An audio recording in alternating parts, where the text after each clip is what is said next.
other because it's infinity. So it's not to me. I don't stop thought. Just see that they they play in a playground that is very very very small in the sense that they play in an infinity in realm. Mm.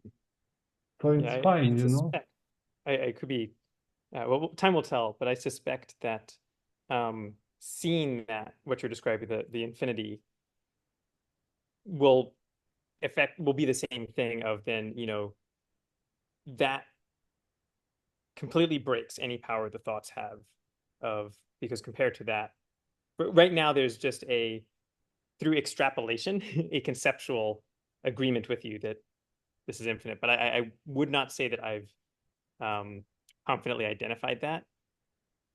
But Exactly, because you want to identify, but now you are adult, and for all your life, you already had great insight, right? Like just when Paul says something, something happened, and it was exponentially. We can tell everyone. I felt something for myself. Oh shit, that's right. I'm thinking a lot now, and so something happened, and the mind come afterward and try to it got something, and it's try to start Yes, again yes, yep, to make. you're right. Yeah, this is what I'm talking about. You don't have to stop this. You have to recognize that the true value is just after Paul has spoken, there's something happened. Something was there and was seen clearly. After thoughts getting that's fine. Yes. Hmm. Yes.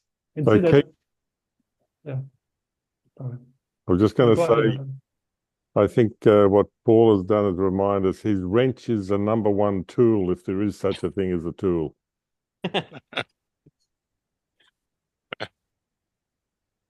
Well, when I was attorney, that's all I could do was just shake people up because they come in with all kinds of fantastic stories.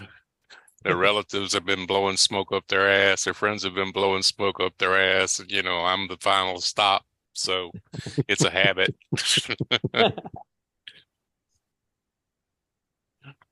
You might find it useful to consider that thoughts are just like any of the other bodily senses, and that is, and the reason for that is that we respond to a thought the same way as we respond to a touch or respond to a sight or respond to a sound, and that is always with a story.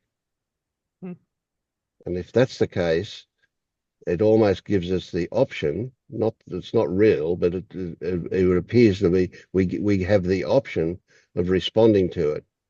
And so you feel a touch on the back of your neck, and the first thing that happens is a story comes up about a mosquito or something landing on your neck, and the reaction is to rub it or swat it or touch it, the kind of thing. And we do the same kind of thing with thoughts. It's like, yeah, what really is it? Do I? So it'd be interesting to watch how you respond to a thought the same as you respond to any other sense input. Did you stop and start again, Vince? Yes, I did. Yeah. It doesn't announce it anymore for some reason. Yeah. I think thought it's like bad smell, when you cross street and you smell it. Oh, it smells so bad, and after you smell again, right? Just, oh yes, yes, yes. Yeah.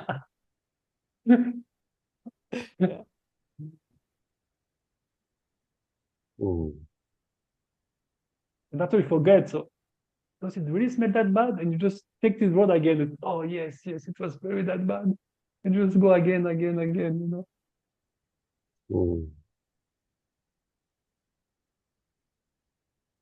Hello, Karen. You're a new face. Hi, thanks for having me. Oh, you're welcome.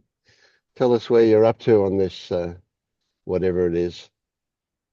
Well, I have been listening to, I think her name's Pernilla, Yep, sure, yeah. and pretty much every video she says to come here. So, Okay, good on her. yeah, I've been working through her Fetter videos and just wanting to see where that takes me. And I did LU and graduated, but still don't feel quite like I've seen everything I need to see. Yeah, yeah.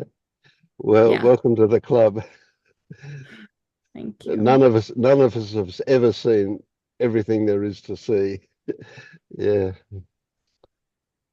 But yeah, that idea that there's still a mountain to climb makes life a bit difficult, or makes it interesting, or however you look at it. Yeah, yeah. So where do you feel stuck? Um, I don't feel stuck. I just feel like there's more in front of me.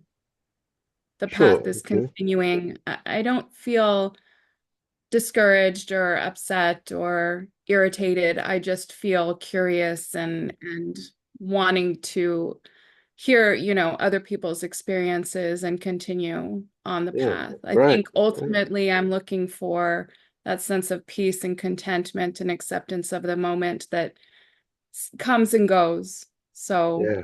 I Excellent. think Yeah. I would really like Casimir to tell you something. You know, what do you reckon, Casimir? What do you think we should tell Karen? Oh, there are some 10 minutes doubtful. ago, he was in the same place as you, kind of. You're better at calculating time zones than I am, though. Uh, yeah, that there's this thought that can stick around for a while that I'm still investigating. There's greater clarity to be had, or there's something more to see, or achieve, or progress, or yeah, that's developing a relationship with that thought and that set of thoughts, and not expecting it to necessarily go away. thank you. It's helpful.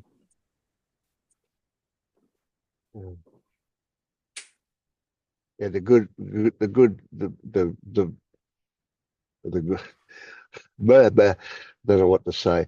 One of the values of coming to these meetings is that you will get to hang out with people who no longer feel the way you feel, and it'll change your expectations. That's a big thing. Yeah. So we get, I see 1, 2, 3, 4, 5, 6 or so guides here, people who've been in this place for long enough to be really comfortable with it. So yeah. And the way these meetings work is you don't ask permission to talk, you jump in if you've got something to say. And if you talk over somebody, that happens. It'll get sorted out. It'll sort itself out. So yeah, don't be hesitant, jump in, go for it. Yeah. And you're definitely not going to offend anybody. And if anybody does get offended, that's really good value, because that's something to work on, something to look at. Yeah. So and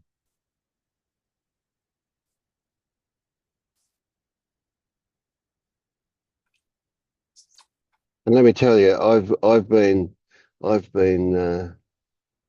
familiar with this space, if you like, as a way to put it. It's hard. Language is really difficult, but for for about, I don't know, close to 12 years now, I suppose. So I'm pretty comfortable in here, and I still feel like you. There's still a lot to discover.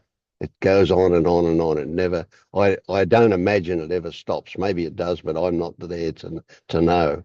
Yeah. So yeah. And it's better than Netflix, by golly. It's a wonderful journey. Mm.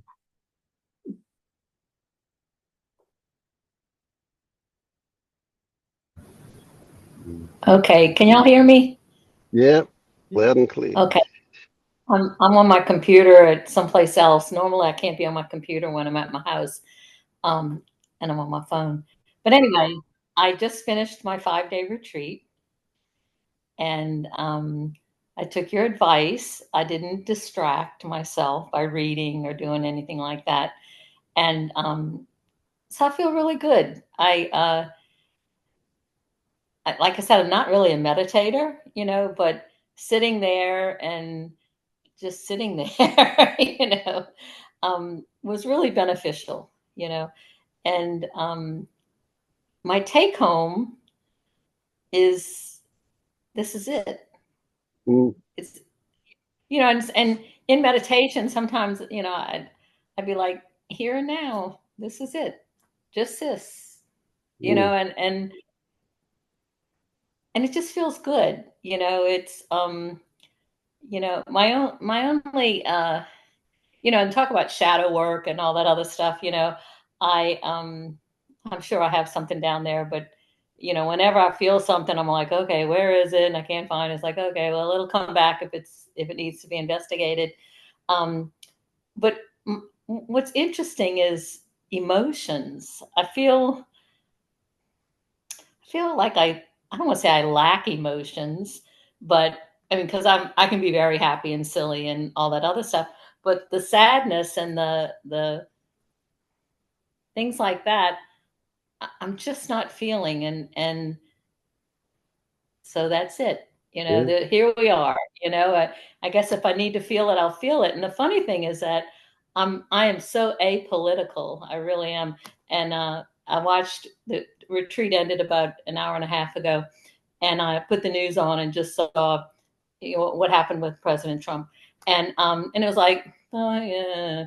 But there was one scene when they were bringing him off the stage that I kind of choked up a little bit, and I'm like, well, that was weird, because here I am thinking I have no emotions, and it just something was there, and I tried to investigate it. It didn't go anywhere. It was just, flew in and flew out, which is fine.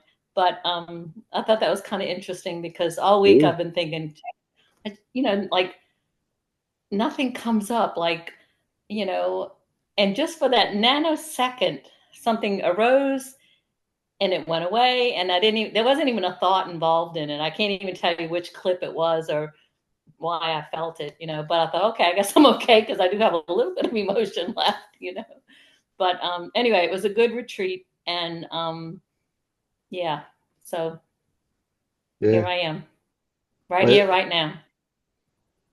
Kathleen, you look different. Your face is different. Yeah. It's much more relaxed and open to what I remember from last week, even. Yeah. Yeah. The retreat will do that to you. Yeah. Beautiful. Yeah. What about the confusion that you were telling us about last week, Kathleen? What happened? Yeah. No, I'm not feeling it.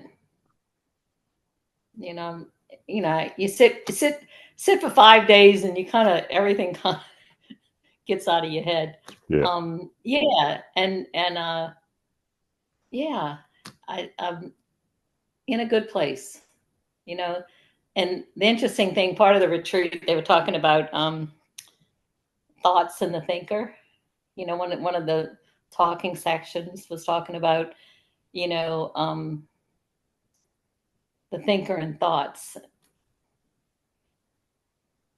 I don't know. I don't even know why I said that. It's just kind of weird, I don't even understand that.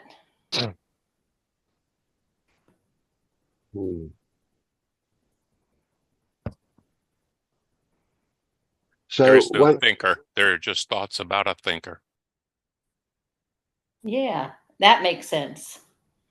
Because I was like, well, who's the thinker? And then I was like, well, the thoughts, it just kind of was the same thing. And I couldn't, thank you. That makes sense. There is a thinker, is a thought. There is a thinker, is a thought. Absolutely. Good. That's what I needed, because I couldn't find it. I was really searching, but I couldn't find it. Yeah, Kathleen, one of the things that I've experienced is that both you, whatever that is, whatever that is, and the people that know you, and in particular family, there'll be some pressure to go back to the way you were. People don't like to see you change because they're familiar, whoever they were familiar with, whatever their projection was, they want to see that. They want to keep that. The body as well, the body likes it has an inbuilt maintenance kind of thing that wants to keep things the same. And so this is so new, but it's also fragile in a sense, and the likelihood of it returning to old habits are pretty strong. So if you're aware of that, you'll see those kind of things trying to creep in. You'll see people wanting to relate to the way you used to be rather than the way you are now. So when you can see that, it's like it breaks the power of it, so to speak. Yeah. Anyway, it's just and I might be totally wrong there, but that is something I've experienced. Yeah. Yeah, and I've experienced that over the last 6 months, and it's like, oh, okay, it's fine. Yeah, People can yeah, think, great. Yeah, but I'm just like, okay, whatever, it's like, yeah, it's nothing to argue with. It's nothing to be offended by. It's just yeah, what it yeah, is. yeah. So thank you all. Great, thank you. Mm.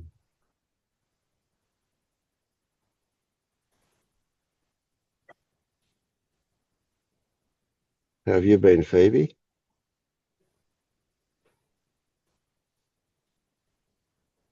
You're muted.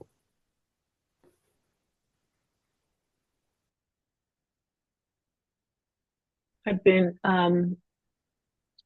alternating between getting caught up in my thoughts and fear, and also riding these waves that just I have no control over. I mean, things happen, and I'm like, that's great. So on Thursday night, I got an email around 9:30 at night from a woman I didn't know, asking me if I wanted to do a portrait of these 5 brothers that own a multinational corporation. And I wrote back and I said, I would love to. And we did the photo shoot yesterday. So Thursday evening to Saturday morning, they were all in the area. I got the shoot done. And when I reviewed the photographs yesterday, I realized that the body language of one of the brothers was completely blocking out the oldest brother. And I was like, oh my God, I've got to reshoot this because I work from reference to do my work. And so I was awake last night from like 2 to 6 in the morning. But what was different is in the past, I would have been full of fear and I would have been scared and I would have been beating myself up. You should have checked before you let them disband. You should have done that. And I didn't do any of that. I was like, all right, well, the fact is, I'm going to see this oldest brother when I present the rough sketch in a week. And if I can't get reference before then, I'll get the reference then. But there was just this, I did nothing to get that job. Nothing. Fell in my lap. All the brothers who travel all over the US happened to be in the same location. They all showed up for the photo shoot. So it just happened. There wasn't a doer. There wasn't a doer there. And and even though I would have preferred to have slept from 2 to 6 this morning, I didn't scare myself. I didn't beat myself up. I didn't. This is behavior all my life. I've scared myself,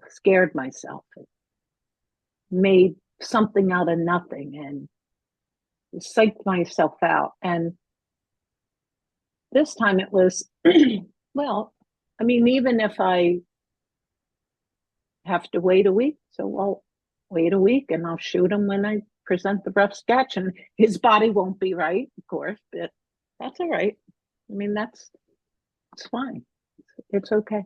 So this is very new for me. And also I got an incredible amount of money for this. And when I told my partner what I was going to charge, she was like, what? And when I told the administrator, the oldest brother's administrator assistant, what I wanted, she choked. And I was like, well, and I need a 50% deposit up front. And she said, well, we won't be able to do that till after the photo shoot. I said, well, I don't need it before the rough. When I present the rough draft, you can have it for me. She said, you'll do the work before you get paid? I said, absolutely. And when they see the work, they're going to want it. So it's just such it's an amazing thing that's happening, even though I'm not really doing the better work. Like I'm not, it's so interesting.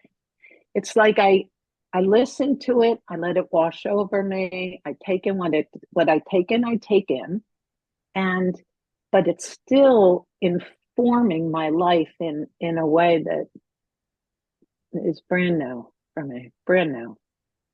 Beautiful. Yeah, love it. Yeah. Yeah. So I'm doing great. You know? Yeah. Oh, I love these good stories. Yeah. Yeah, me too. Me too. Yeah. It's just wild. So Isn't it amazing? You know? So yeah, so many years behind us, and we discover a brand new world. Yeah. Yeah. And this, I mean, it's absolutely amazing that just fell in my lap. That's the way it works. Everything just falls into our laps. That's it. Yeah. The old idea that we had to earn things is just crazy when you think about it. Yeah. And so they the five brothers started this company, I don't know, long time ago. And it went public a couple of years ago for $8.8 billion. So Wow. They're all super wealthy guys, but they're very down to earth. I mean, they're really, really down to earth people. And I love working with them. So, yeah. Good, neat. yeah.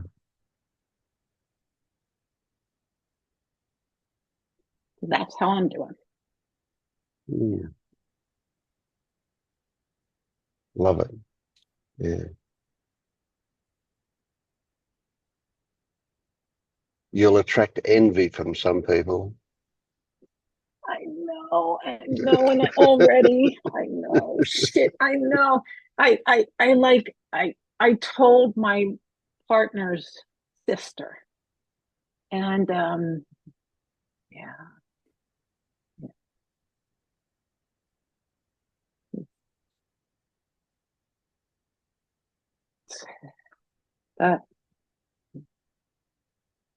But there you go. And that was one thing that I was thinking about when it happened. I thought, well, then just don't tell people. Just don't tell people. Don't disclose the details of the budget. And just, it's just one more portrait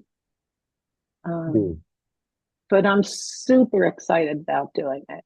I love capturing absolutely the best part of a subject. Like, I just love it. I love it. And that's my gift. I really do it. I do it well. So Good one. Yeah. yeah.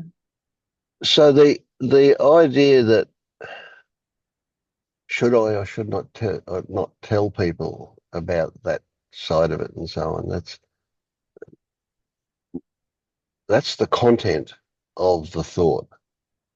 The reason Okay. the thought turned up is where the juice is for you. Right? That concern. So whether or not it's appropriate is another issue altogether. But the concern that is there about what will happen if, that's a bit of juice for you to look at. Don't work at it. No, don't make a big deal out of it. But just there it is. Yeah. Well, what I thought when she had that reaction, because it was noticeable in her voice and everything, I thought, oh, she has an issue with MD too, because I have an issue with MD. Right. You know, and it's like, oh, Pat's got an issue with MD too. I got it. I get it. I get it. That's pretty human, isn't it? I mean, a lot of people will. Yeah. Yeah. And then I was thinking about what I should do with this, and the first thought was, oh, bail my daughter out again, because I know her credit card's tapped out.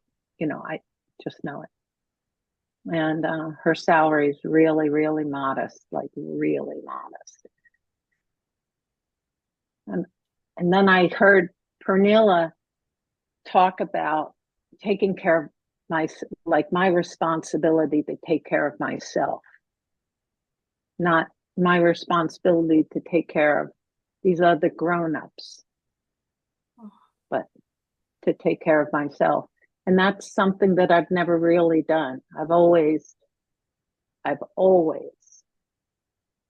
taken what I had and shared it, always, which is one of the reasons I'm in the situation I'm in at my age, because I gave away what I had to people who had less than I had. And so now I'm taking a look at, oh, can I be in a body where I say, this is what would be responsible for myself. This is what would be responsible for me to take these funds, put some here, put some there, so that I'm taken care of. Because right now my financial situation is on a razor's edge. I mean, I'm not in a healthy situation, but this job is a big game changer. So anyway, but I'm looking at those things. I'm looking at okay, this thing fell in your lap. You asked for a really fair price and you got it. How can you now use that to be responsible and do what you need to do, so that you're not a burden on your son 10 years from now? Yep. Like, take care of yourself. Those two things are not exclusive. You know, it appears that there's a priority to look after yourself first. But I wouldn't like to see you not being generous where it's appropriate. Right. But it's not appropriate if you leave yourself in a tricky situation. Right. So finding that balance, like, so that's So what it comes back to me is part of it is your generosity at your own expense. Is that a pathological thing? Is it got something to do with people pleasing? There's something I know about. I used to be a big people pleaser, right? I want to be liked. is that part of your generosity? Maybe, Yeah, maybe not. yeah, I don't know. Something worth yeah. considering. Yeah. Yeah. And part of it, Vince, is also I have lived where I had no money and I was in severe debt. And there's nothing like that. Like, Yeah, if I you get haven't it. been Yeah. there, you don't know what it feels like not to be able to breathe. I mean, Mm. you have nothing, you have no resources, and those Yep. bills are there. And so that has always informed me too. And it's like, I think about my daughter and it's like, oh my God, that's a scary fucking place to be, Absolutely. Yeah. Yeah. So, I recognize that. so again, but finding a balance, and for the first time in my life saying, babe, you need a safety net. Like, you need a safety net over here. Like, set it up, and help, Mm. Okay. So Yeah. Yeah. Things can happen. Yeah. Yeah. and I do want to Interesting. get back to you about one other thing. On July 5th, I met with my ex, who I'd seen a year ago in London, but I met with his wife, who I haven't seen in 10 years. And the whole family was together, and it was a wonderful gathering. I loved seeing both of them. It was wonderful. It was great. So that worked out really well. Yeah. Yeah. Yeah. Yeah. Sounds like you know you're on a roll. Yeah. Kind of It thing. feels it feels like that, but there's also this not doing. So it's like, Yeah. Yeah. Yeah. Yeah. So yeah. Good But one. it feels wonderful, and I'm just really happy these days in a very low key sort of way. Like, I'm just Beautiful. Yeah. content and um, happy. And one of the brothers asked me what I thought of his brother's car, which is one of these Tesla. They look like a giant metal Oh yeah. Yeah. I know the one, the on wheels. Cybertruck. Yeah. Yeah. So I was like, man, I'm into horses. This is not my thing. I'm like into horses. Which of you brothers have horses? 3 of them do. And I'm like, yeah, when we're done this portrait, and we'll talk. We'll talk horses. Yeah. Good one. Yeah. So Yeah. I have a bit of envy about that Cybertruck. I would love one of them. They're an amazing vehicle. Yeah. Well, it was really cool that the windshield wiper's like 4.5 feet big, and it swipes across the whole thing. Yeah. And Yeah. it's just wild. I was like, how do you open that? And they're like, oh, you press this button here on the window. And then when one of the other brothers, the oldest brother, was leaving, I said, well, what kind of car is this? And they said, well, that's a Bentley. I said, oh, it's nice. Very nice. And it was, just a hoot, but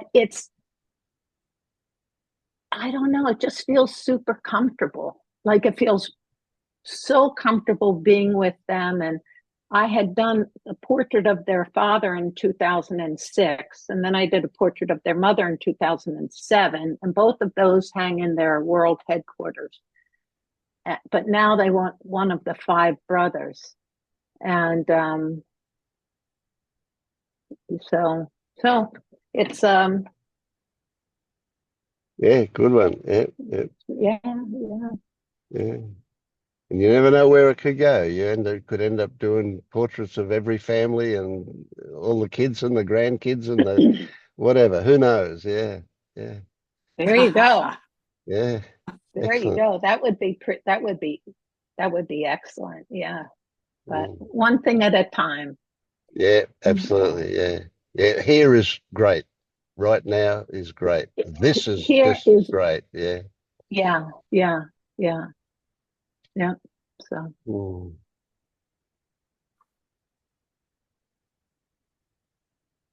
Thank you, Phoebe. That was beautiful. thanks. I want to share something because there's no discussion about envy and what you are sharing, Phoebe. I think it's interesting to put it word that the human mind it's always emerge in our world of scarcity, of there's not enough Yeah. for everyone, and Yeah. from that thought, it always emerges that when someone has something, there is less opportunity that I have the same, right? If someone has something, they have stolen from me, and there is less to get. Yes, and this is Yeah. very often this is how the human mind works, because this world it's limited, the physical world, right? And everything is limited. So we often think that way. We are trained to think in that way, which is a very poor way of thinking and experiencing. And it's a naive way to do, but there is other ways to, like often you can change your system of belief, and it will change the way your experience unfold. But it's yeah, so it can be interesting to just want to name it, even though it has nothing to do with non-duality. But I just want to name it.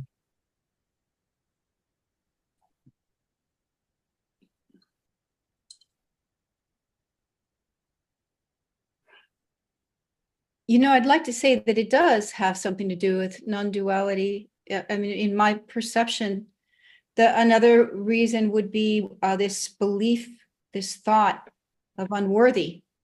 I'm broken. How come them and not me? And these are all just thoughts, and the thoughts are the programming, the dual programming.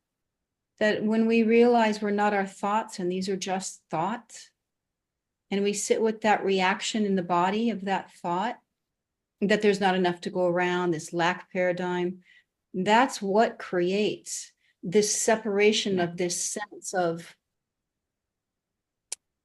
presence in the moment that's just experiencing an amazing life. And those thoughts create the experience of lack and unworthiness, even though that's just a thought.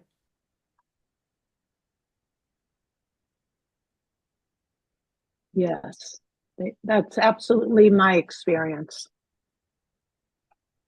Yeah. I say it has nothing to do in the sense that the content of the thought and the story you have, it's ultimately it doesn't mean anything. So you can have a amazing human life, very healthy, great sex, good money, power, security, everything the mind like to like to have in its imagination about what is the best life. But it doesn't really matter to what you are in essence, and what is here. Even though they maybe have some kind of side effect, right, in your personal life, but I wouldn't say that it is. I mean, in the sense that if you pursue a better human life, it's very different than pursuing the quest of who you are and what is present, even if they are very there is some correlation between both of them, but the intention from our perspective it's different.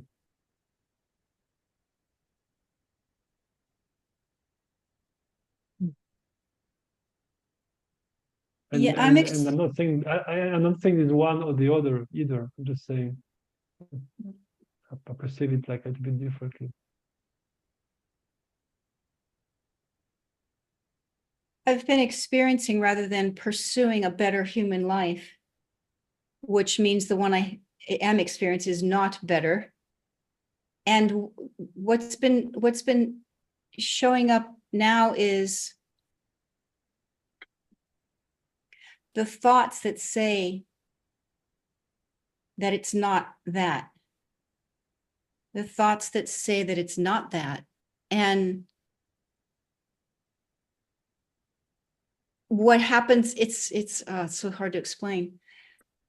What comes out of that is a better human life. But there's nobody doing it or trying it or making it better because it's better than not better. And it's just becoming very aware of the patterns and the belief systems, the programs.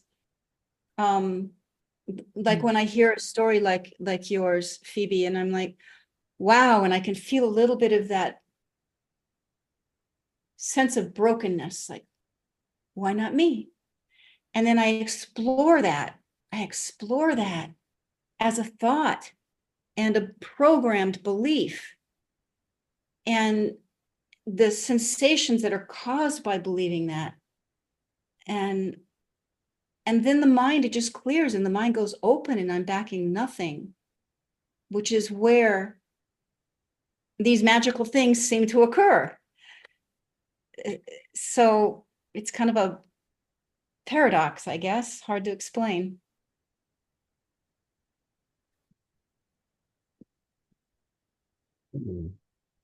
Yeah. I don't know if it's a figure. I don't know if it's just the way I understand, but and I know we use words, right, to kind of express something that's very difficult to put word on it. But what you say when I hear, I went back into this infinite space. My point is, it never left, right? So this is one understanding, and after you are free to do everything you want to have the life that's on, that might make sense from your individual perspective. Yes, it's definitely hard to explain the words, but that's exactly what I mean, is that when the awareness of this infiniteness is watching the program, and then it lets it go, or the program lets go, or whatever, however you want it, however to explain that. And there's freedom again, there's expansiveness that's already there. It's already there because it's what was watching the belief of the limitation. Yeah. But it's like a little glitch goes away that the mind was attached to. Mm-hmm. That was almost, the focus on that was such a distraction that it was keeping me from seeing the magical that was already happening. It's like, well, instead of all of this, let me just pinpoint on one of this little belief right here. And so when that attachment is let go, that belief, that focus is let go, then there's an awareness of what's already always here, because it's not distracted. The focus isn't distracted.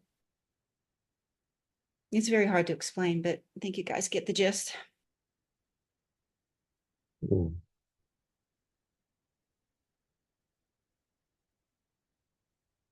Kenneth. Hi. Howdy. How's things for Yeah. you? Sorry? How's things for you? Oh yeah, things abrupt pause in things, not really pursuing the meditating thing the past few days. Keeping off it because I guess because I have been distracting myself sort of because of something I felt in the body, and I couldn't stay with it, and yeah, I guess that's this pause, but that's about it. Yeah, still a lot of anxiety that comes up in the meetings. Yeah. right? And they come up in the meetings. Why? I don't know. They come up. Sensations come up. Mm. Sensations. What do they feel like? Intense. Mm. I heard you Yeah. use the word anxiety. Would that describe them? No, not No, necessarily. No. no. Yeah, in the throat and in the heart, but that's what's happening. Mm. Are they pleasant or unpleasant? Or somewhere in between? And how would you describe them?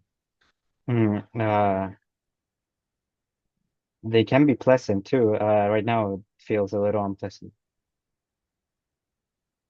And where are you feeling it right now? Right here. And can you describe what it feels like?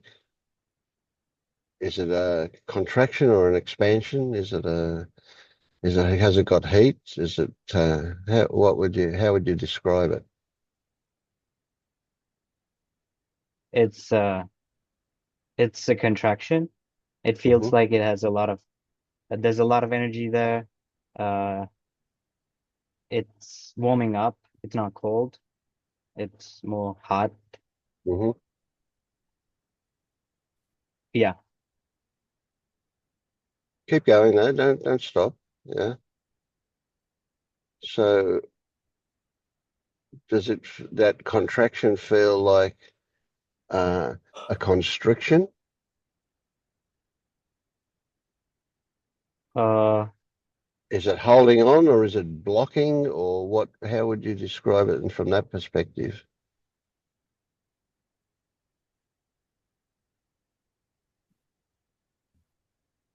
I guess blocking. Hmm.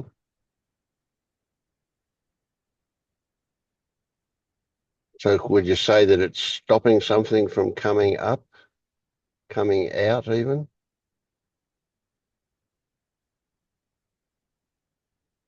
Yeah.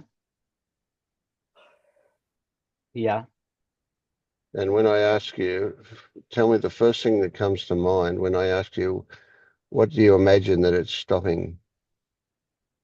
Sadness. Sadness, yeah. And if you experience that sadness, that feels very much in the throat and upper chest area. That's a question. Yeah. Hmm. I guess. So looking at it, so this is the technique, So doing this is to help you hone in on that, because what I've experienced you doing is avoiding it, stopping it, and moving away from it very quickly, dismissing it is probably be a Mhm. better way to put it. Yeah. So by staying with it, it will tell us stuff. Yeah. So you don't want the sadness to come out. I mean, when I say you don't, I mean the body is responding this way, right? So you get this sense of uh, blockage, a contraction, whatever, stopping that sadness. And for obvious reasons, we don't normally like to display sadness, do we? But okay, so there is a difference between sadness and grief, and in that grief has a lot of stories attached to it, and sadness is pretty without stories. It's much more a bodily kind of expression of something. But you can see that with that there, that your body does want to express something, eh? Does that sound right to you? Yeah. Don't believe anything I say. Check it out for yourself every time. But yeah, okay. So we're not even really interested in what the sadness is about. Just the fact that it's there and it wants to come out, and that you're usual response to that is to avoid it, to dismiss it and go on with something else. We distract ourselves from these things. We distract ourselves with thinking, or we distract ourselves with activity. We'll go and do something often to avoid it. And then we think it's gone away because we're not aware of it anymore, because we're busy with our thoughts or busy with our activity. But it's still there, and it'll be still there until we let it out, eh? Or rather, and to be more accurate, not necessarily that we let it out, but that we dissolve what's pushing it out. So underneath that, there's something else. Underneath sadness, there's usually something else. What comes to mind as a possible thing that's underneath sadness? First thing that comes to mind.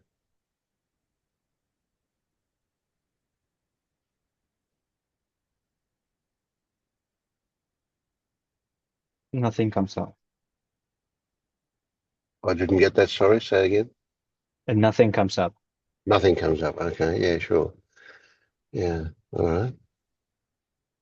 So a good technique is to simply focus in on that sensation. Get closer and closer and closer to that sensation. Looking at the details of it. Like we already did a bit of that. We said, we turned out that it was a bit of a constriction, and it had some warmth and so on. By getting closer and closer to that will often, if you don't see stories drop off from it as you do that, it will often then dissolve and reveal something underneath it. But if it just goes away and it's just not there anymore, then that could also be fine. That's just something that happens. But if it comes back, it would suggest that yes, it's worth looking a bit deeper what might be going on. Yeah. Yeah. And it's not to give it any particular importance. It's just that's what's there. That's just what's going on. That's all. Yeah.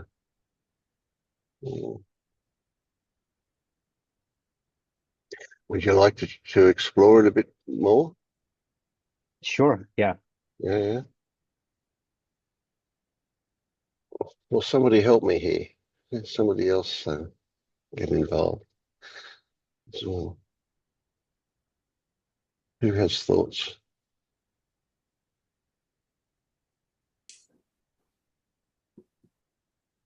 Nobody?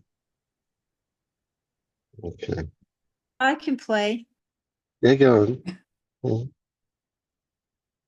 The more different perspectives we bring to it, the better. Yeah. So Chanath, is that how you say your name? Yes. Chanath? So you feel it in your throat. You feel it now? Yeah.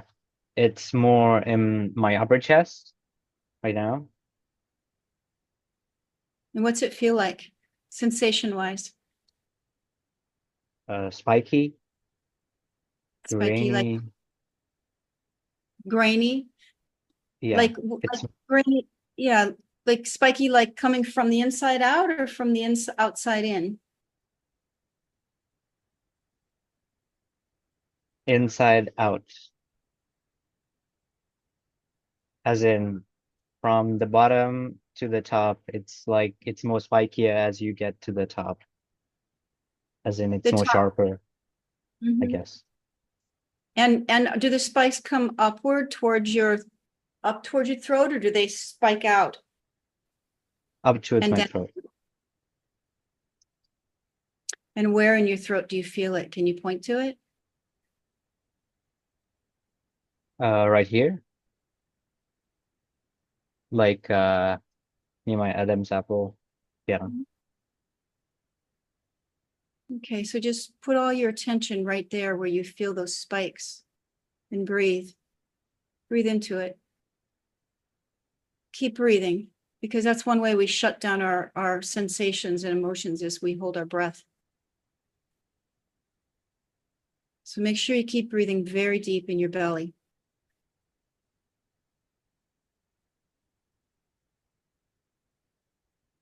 Can you feel it moving, the energy? How's your tongue feel?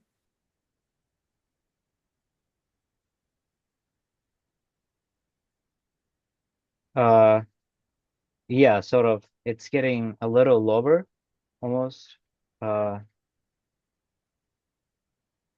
It's expressing out almost as if it's going out with the breath, sort of, as Okay, well. put all yeah. your attention. And is it, no, that's good. And is it, it's Yeah. what's happening. It's just hard to describe sometimes. So when it comes out with the breath, what comes out with the breath?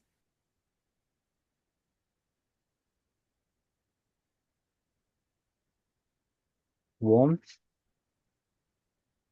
Like just warm air? Yeah. Okay, so put all your attention back where you feel the sensations and breathe. And keep breathing. Is it confined in your body or does it radiate in and around? It's confined in my body, but it's moving. How's it moving? It's going from the throat to like below the chest almost now. Okay, keep staying with it. And breathe, keep breathing.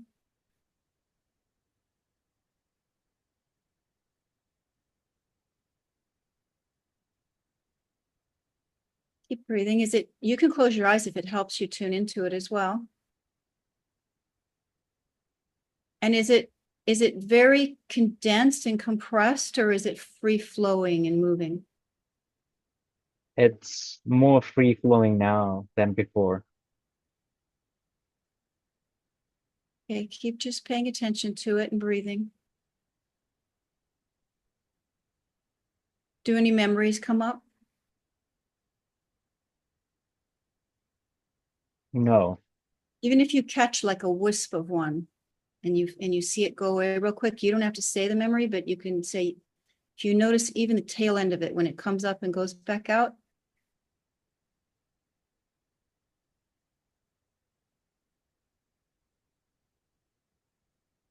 and keep breathing.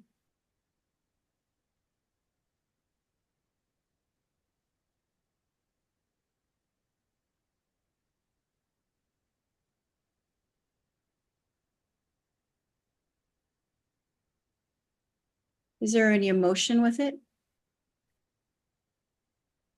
It feels pleasant now. Emotionally, no.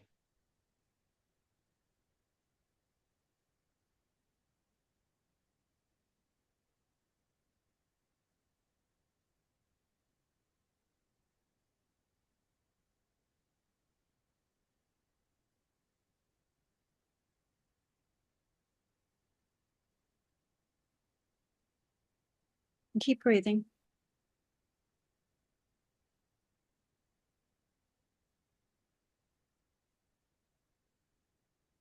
What's it feel like now?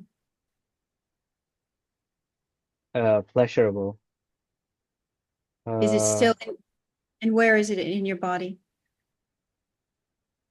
It's moving from like middle here to the throat again, sometimes going to the belly.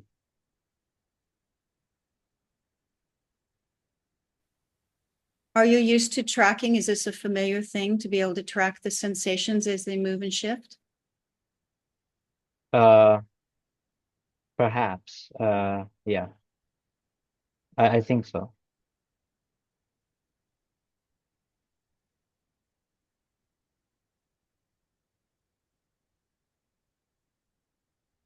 Do you feel sad anymore? No.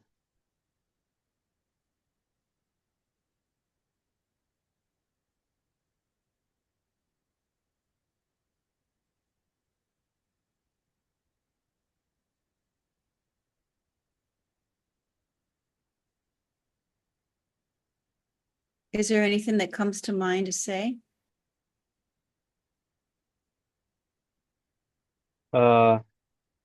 Like a song playing in the background comes up. What is that? You can hear it? Yeah. Is it in your head No, I or is it can't. in the? It's in my head. Oh, good. And what are the words to the song?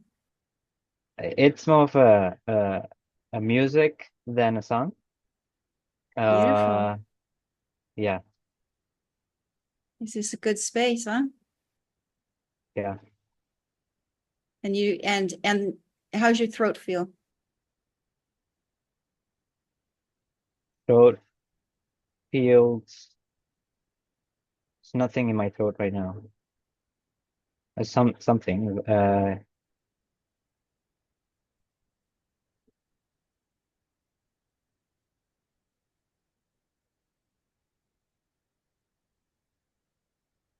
Throat feels light.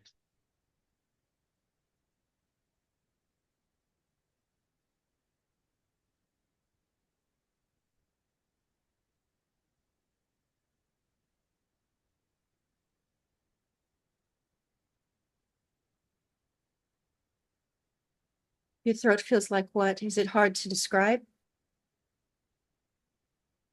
My throat feels light. Not much weight. Hmm.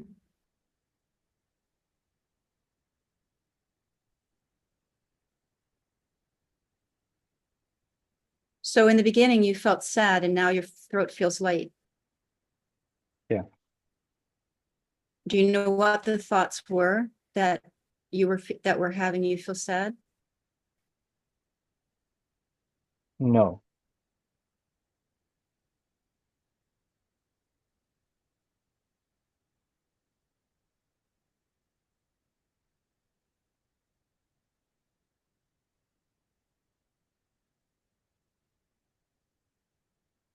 Are you good here? Yeah. Or is there more exploration? Yeah. So being with what is and where it is without agenda. Do you feel this comfort? It can be a very trusting place. So if there's what I find is if there's something to come out, sometimes we build on trust first and don't have an agenda to try to make it show itself. Do you understand? Yeah. So if this is where it takes you back and forth for as long as it takes you, then that's what's happening. And then as you build that solidity in that trust of not being controlled or no agenda, then things start opening up a little more, and to trust that as well, that there's a perfect time and expansion. You good? Yep. Awesome. Thank you so much. Huh? Yeah, it's interesting stuff. So we can assume that something, whether it was something somebody said or some memory that turned up or something triggered that in you, and whatever that was, it's a bit irrelevant unless it comes back. If it keeps coming back, then there's something there to look a bit deeper at. But that may well have dissolved something that just got triggered, and we frequently, I experience stuff that gets triggered that just simply hasn't been triggered before, and so consequently it's never been looked at. But when it gets triggered and we look at it, it's done, it's finished, and we're not likely to see it again, kind of thing.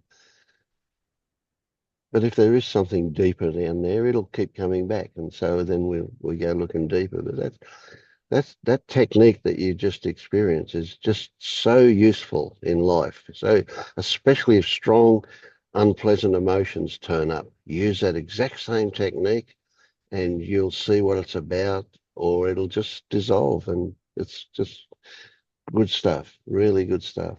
But what you were doing, what people don't realize is happening, what you were doing was you were out of thought. You were into the body.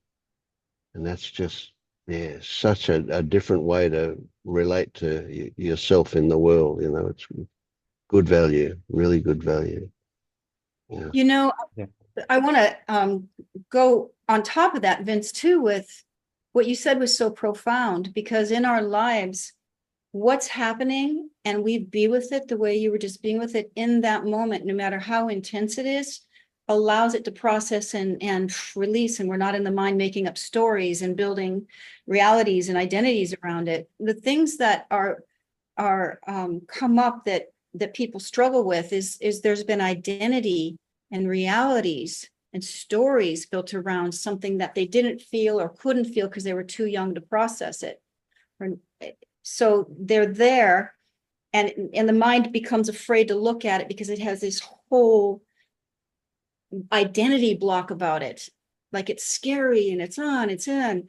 And so unraveling that trust to be able to finally get to that nugget that was not felt in the moment, so that it can be seen and let go. So when you can start doing it in real time, you don't accumulate. You don't keep accumulating more and more. And we can do that with the most intense emotions of happiness or rage or fear, anything in the moment. Fully feel it in the moment and be with it and have that eternal presence, witnessing it and watching it. The thing that never changes, watching what is always in motion and changing. And then it doesn't accumulate into these identity structures and contractions and things that we have to talk ourselves going back into. So that's very beautiful. Mm. Thanks. Can I just Yeah. say something strange that happened while this was happening with, could you tell me your name again? I can't quite pronounce it. Yeah, it's What hap- Chinath. Chanath. Yeah, Chinath. Yeah. As soon as you started to feel that uncomfortable feeling in your throat, I got it very strongly. I wanted to cough, and I didn't want to cough because I didn't want to, because the camera goes on my face. So I was trying not to cough. And it felt very uncomfortable. Just immediately that you were feeling it. And then I slowly felt it as you were feeling it. I felt it go down and then just sort of disperse. And that was strange that I felt that too. It's very odd, but I just would like to just say that. Yeah. That's it. It's just, I felt it too. Awesome. It's gone. When it went with you, it's gone. I think this is a beautiful mirroring effect that we get when we're in these groups, that one person may be very uncomfortable with their sharing an experience, but it's so healing for other people that are resonating in a very similar place. And to be able to feel those and be with those sensations just as they are. Yeah, the mirroring is amazing here. Yeah, mirror. Yes, the mirroring.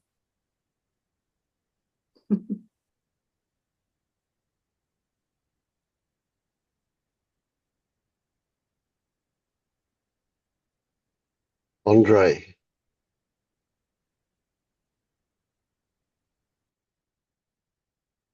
Yes, Vince. you were looking I don't know, bored or uncomfortable in some way there. I just thought, yeah. Yeah, because I felt, I think it's my thing. Maybe a few years back, I kind of felt like if I was at the Janath place, and like I just wanted to tell him that if he doesn't know what he feels, so if he doesn't have an exact response, that is also a response. Like you don't, at least that's what I was pleasing people by telling them, oh yes, this, and then I would keep looking for stuff, and I would not really focus on that there was something that I don't feel, and it's just it has the same importance as the images and stories and music. So I'm just sort of sharing, brother to brother, that if you can just, this is like, in this group, it's possible and it's cultivated to be truthful. Yeah, and like, just like if you need more time or if you need more help, yeah, It's just my kind of 5 cents, maybe 2 cents, maybe 1 cent, whatever. And Yvonne, there's a mute button. If you want to cough, you just press Oh mute yeah, and wee, I was looking for my go mute crazy. button, but I can't find it. Yeah. Yeah. There's one. Oh, there it is. Yeah. Yeah. I was thinking about today's group. I was thinking, sorry. Yeah, I know. It's one of those. I hope you don't burn me on a stake or what. There's no adverter cop's head. You're right. Yeah. And I was thinking, and these actually the two sort of issues that I were sort of highlighting for me. One of them is the money thing, and like how do you, because money is tied into this worthiness, and that's what Jenny was talking about, and then Phoebe told this story, and I was like, and I could totally relate to. I was the one jealous, I guess, and I was also the one who couldn't get rid of the jealousy or focus on it enough to see through it. So it goes away. And then Phoebe, I'm so glad, like, because but also it wouldn't be full truth to say that, because I was also like you said, you didn't do anything, you just fell, and then you did a few portraits before and you had the skills, and that, I think that's important too. And I did feel sort of happy for you.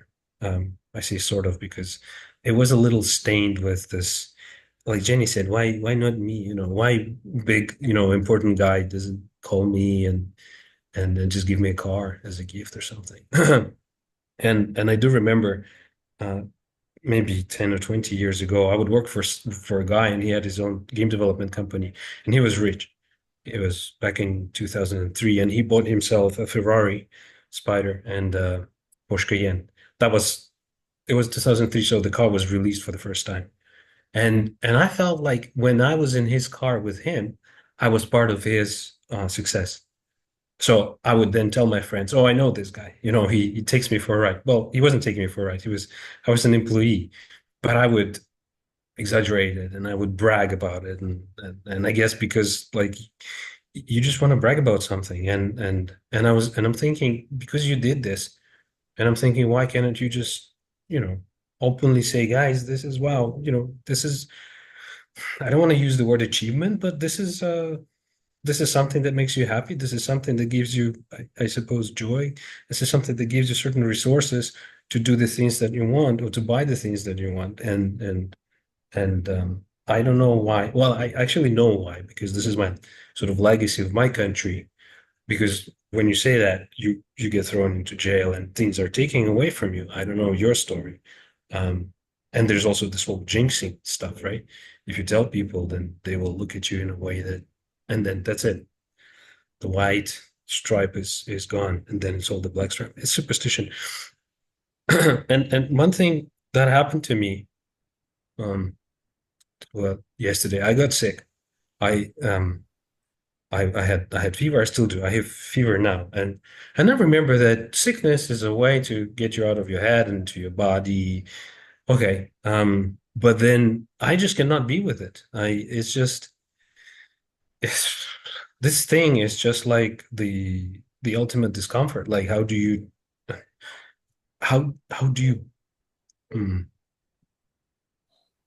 I want to take pills to get out of it. I want to walk it out. I want to wait it out. I want to sleep it out. I don't want to be in it. I don't want to feel it. I don't want to be part of it. And one thing I also noticed, that not only thoughts are gone, because it's kind of hard to think because the whole body is aching, but the feelings are gone too. Like I couldn't connect in the same way that I would connect before. And today I was listening to whoever spoke before me, and I was like, nothing. It's just nothing. And I thought that's also nice, because in a way, when I feel for other people, and sometimes I don't want to feel like, because sometimes I feel like certain, like their expectations, like, and that's, again, it's a story, but I just feel like people expect me to say certain things, or to make them feel a certain way, or to entertain them, or to trigger them, or to mirror whatever to them. And it's just so fucking choking. It's like, it's at least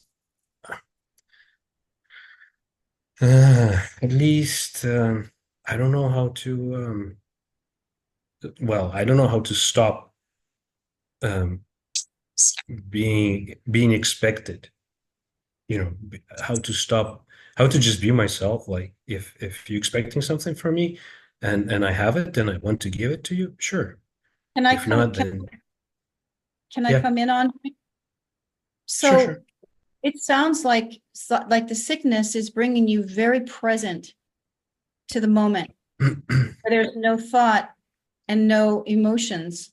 It's bringing you present because you don't have the energy to do anything else but be present. Mm. And these expectations are programs in your head. No one out there, if they are expecting from you, who really knows? But it's a belief that they are. It's a thought that they are, that has you react. Like the should, the good behavior, the political correctness. That's dishonest. But it's because it's not how you really feel. It's a mental construct in your head that says, I'm supposed to behave this way to show I care. And if I don't, Yeah. they're going to think I don't. Yeah. And it's none of their business if they think you care or not. It's none of your business. So it's exhausting. Illness can be so helpful because it's exhausting to run those mental programs in your head all the time about how you're supposed to behave and the expectations that you're supposed to be jumping through hoops for everybody.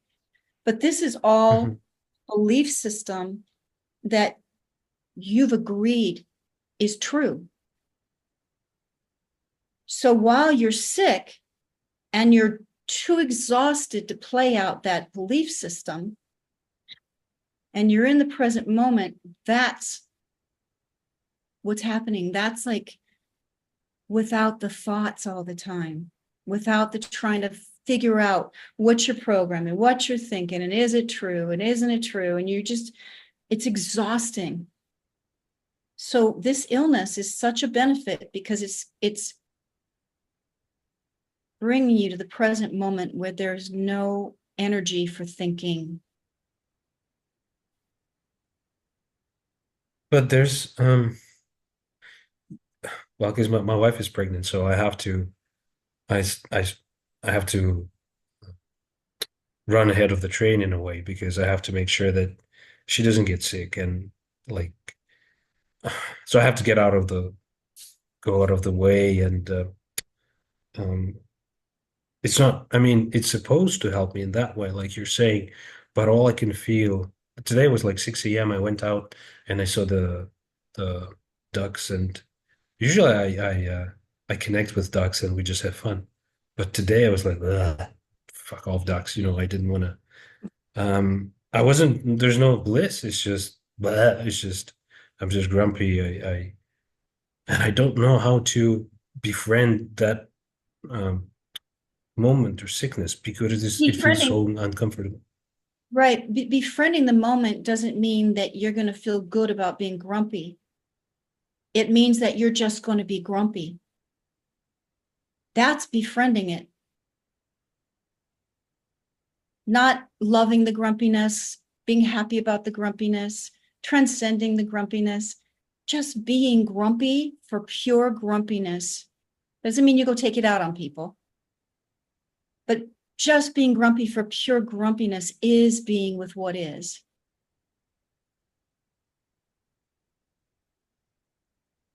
That's how you befriend it. You let it be, just like we let each other be here, right? You're going to let you be.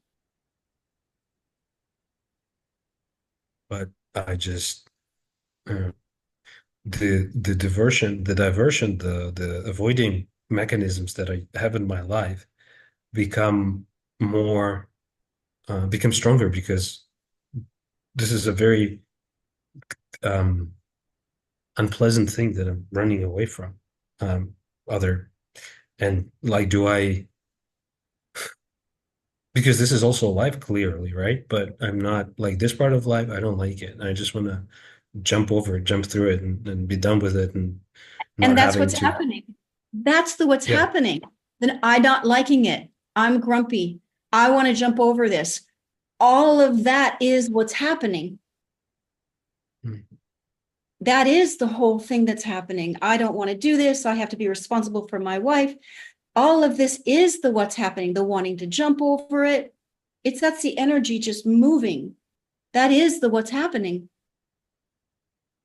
Yeah, but what can I do? Do I just feel the bleh? I don't know. That's Yeah, because that's what's happening. It's not fun. No, it's not. It's like, No, it's not. No, it's not. But It's it is real and it is powerful and it is beautiful. And I got to tell you, it's just so beautiful listening to you be real. That's beautiful. It's true self-acceptance. If you were watching me be grumpy, would you tell me cheer the fuck up? Or would you, right?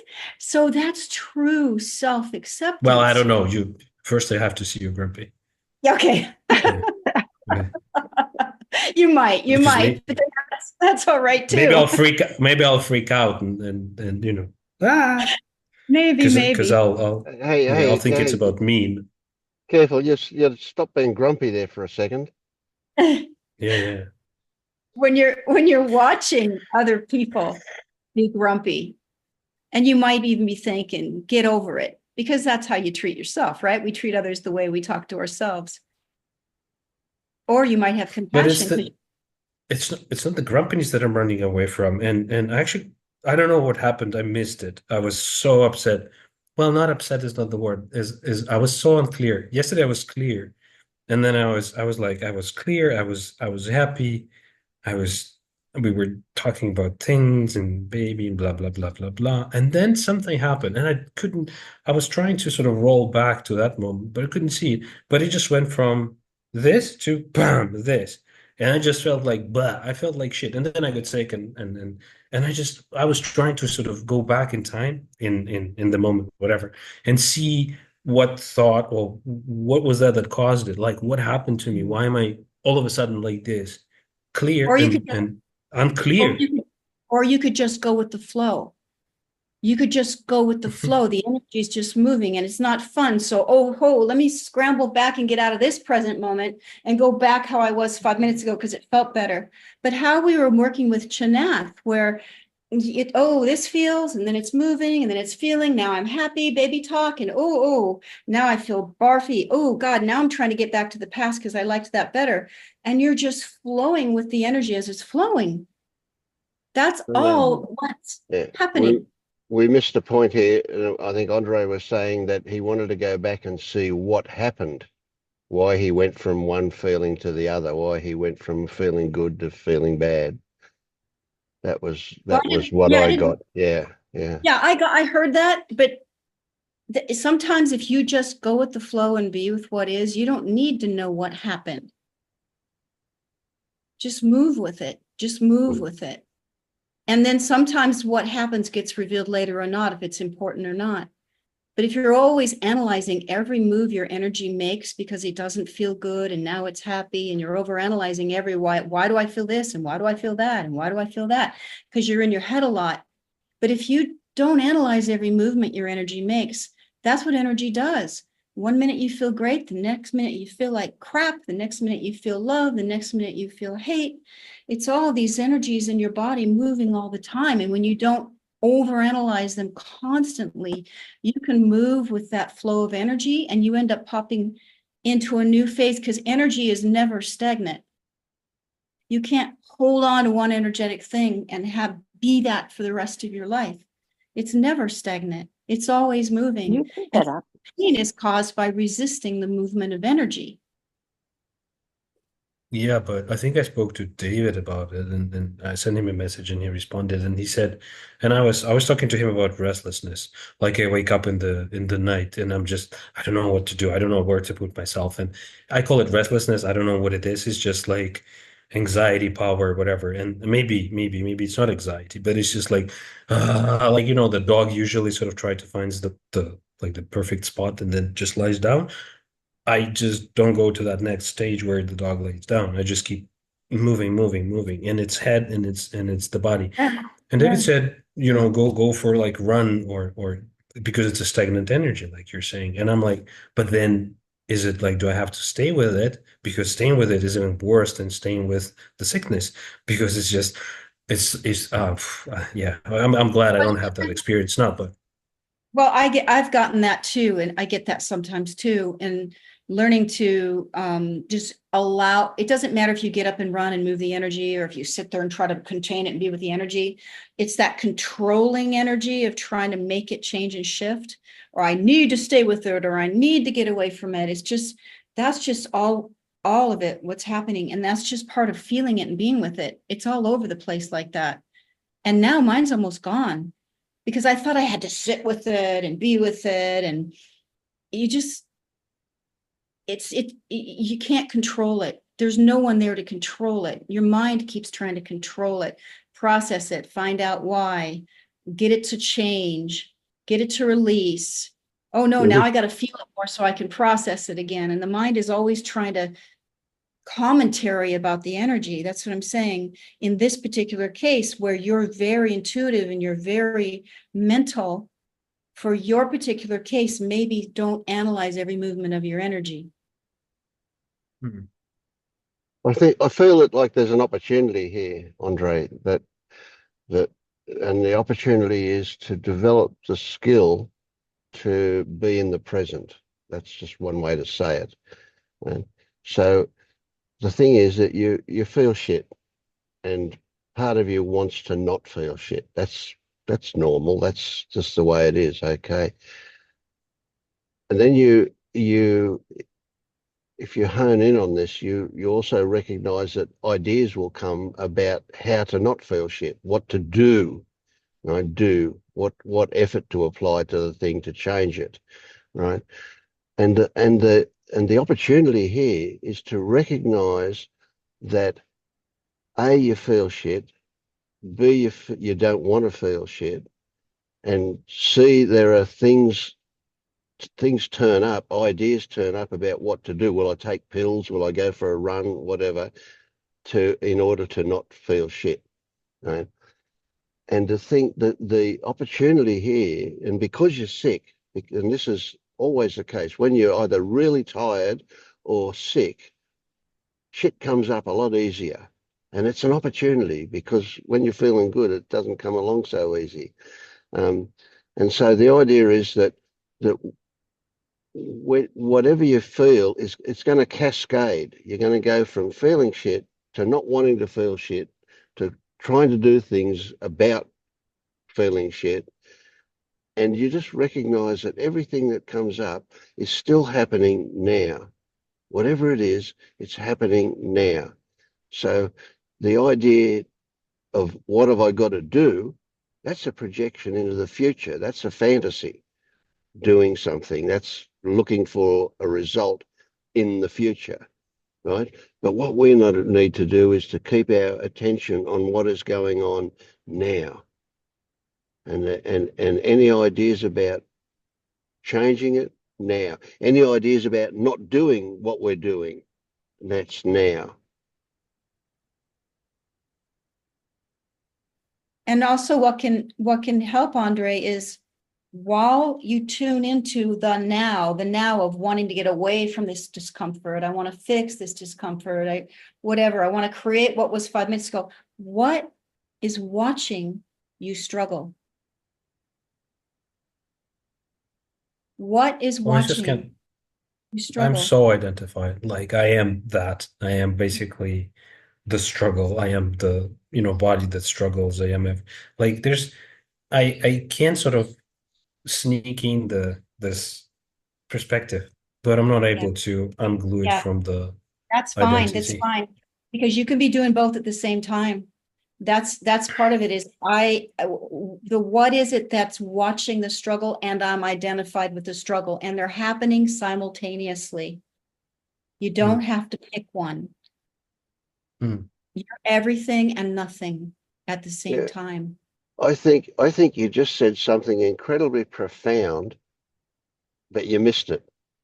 You are exactly what your experience is. You're nothing else. You're just the experience that's happening now. Every bit of it. That's all there is.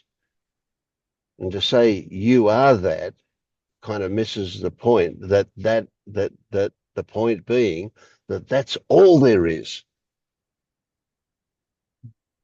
There is nothing but that.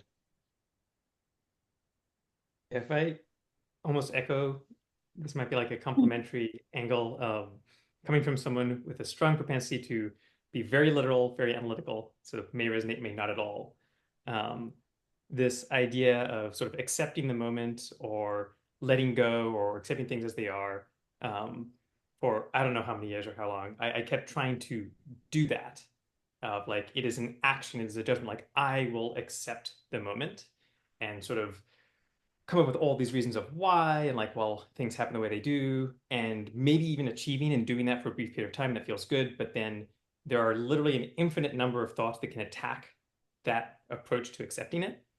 And what seems to be much more effective, or I don't know, it's tricky, but is rather than focusing on the thing that I'm trying to accept or my intention to accept it, is actually focusing on what is it, if anything, that I am doing, and totally undermining the belief that I do anything. Because if you see that you aren't doing anything, it's you could say you've accepted the moment, but there is no resistance to the moment unless there is a belief that you can or should do something, which sounds very abstract.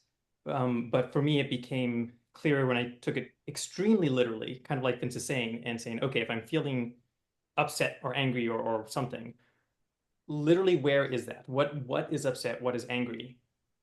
And looking in experience, like, okay, the visual field is not angry, it's the visual field.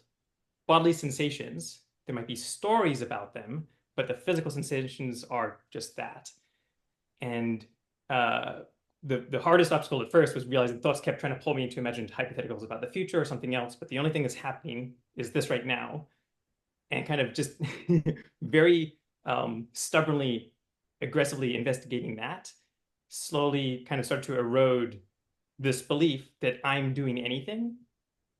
And it's easily forgotten all the time, but that direct sense of, oh, there isn't anything I'm doing, there isn't anything I could be doing differently, there's also nothing personal about this, ends up at this place of accepting what's happening. But for me, at least, was a sort of a back door, which I'm still working on, but might be a different perspective.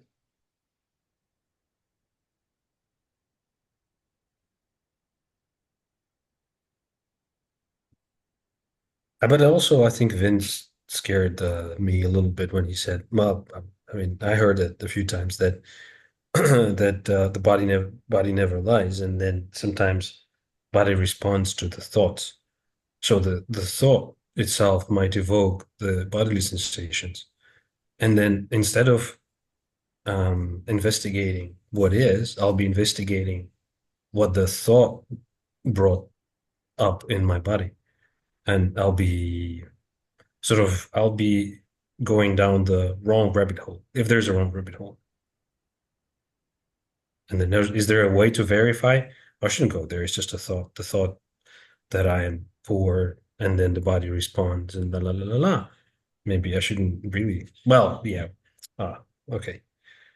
Andre, in the middle of something where you're lost in the cyclone, it's just be lost in the cyclone. You're identified, and there's the thought that you can do anything different other than what's happening, and you can't. What's happening is what's happening, and the mind thinks it can do something else, or something else should be happening, and that's not what's happening. Is what's happening.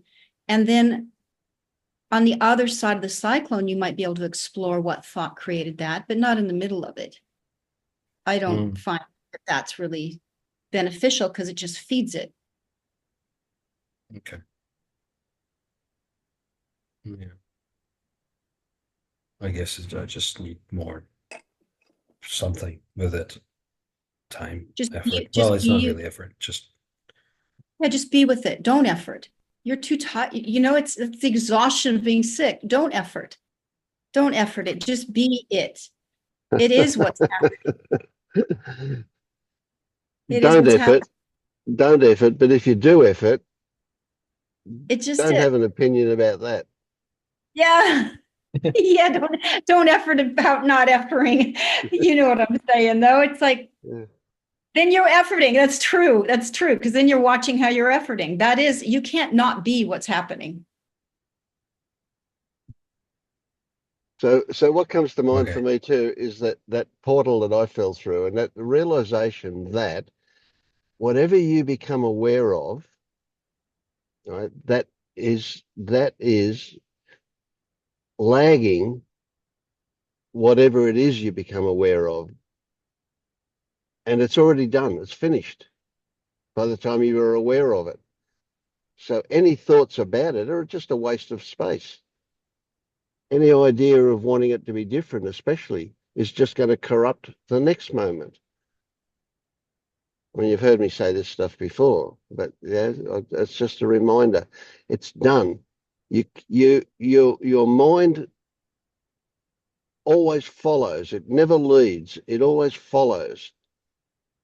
So, and when we talk about becoming aware of your experiencing, we're talking about the narrative that turns up to describe it. And that might be judgmental or not, who knows, but it doesn't matter. But it always follows. It's always finished by the time you become aware of it.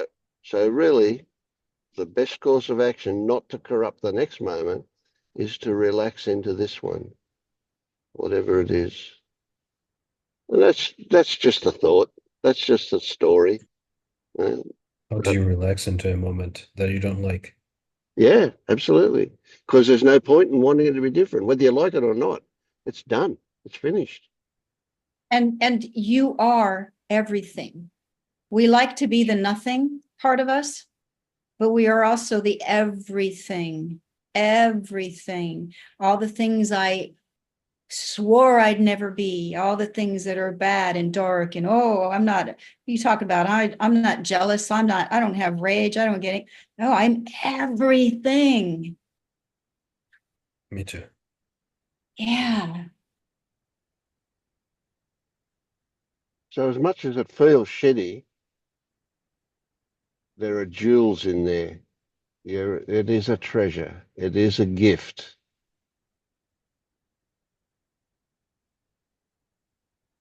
I mean, this sounds crazy, you know. Okay. I look forward to shit turning up. I really do. It doesn't happen often enough for me to, whatever, you know. Maybe you should advertise. Okay. I'm going to jump in here for a second. I'm driving home from my retreat, so I've been listening. And you know, I've said before, I'm a nurse. You know, when you're sick, you're just fucking sick. You know, and I would say, just give yourself a break. You feel like crap, so you feel like crap. So that's it. You know, why do I feel like crap? You feel like crap because you feel like crap. You probably have some bug that you got from who knows where. The bug isn't worried about if you're awake or you're not awake, or you're analyzing it or you're not analyzing it. Just give yourself some compassion, give yourself some love. And when you feel better, you can go down all these roads. You're trying to, and I think all the pointing is wonderful. I mean, I'm gaining so much from what y'all are saying. But sometimes when you feel like crap, you just feel like crap. Don't analyze it. There's a literal thing called a virus that if you get, it doesn't care what you think about it. It just makes you feel sick.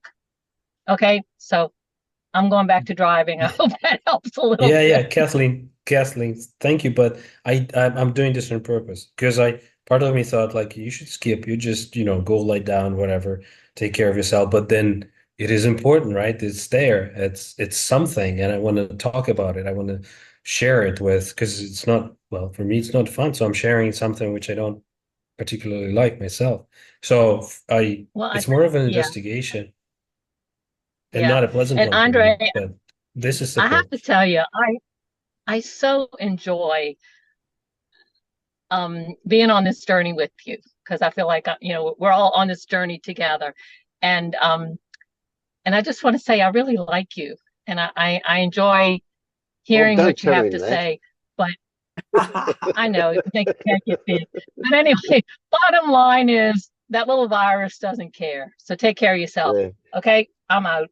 yeah. Thank you, Maybe you like Kathleen. him. He's also a virus, Kathleen. Yeah. Well, that's it. Move on. Let's because I imagine there's someone who's bored, like you said. Maybe yeah. I Okay. don't know. I just feel like I am too much. So maybe there's someone is urging or itching or Yeah. Somebody more interesting than you. Yeah, sure. Yeah. yeah, for sure. Someone who's more non-dual or actually I noticed that Paul has a different background.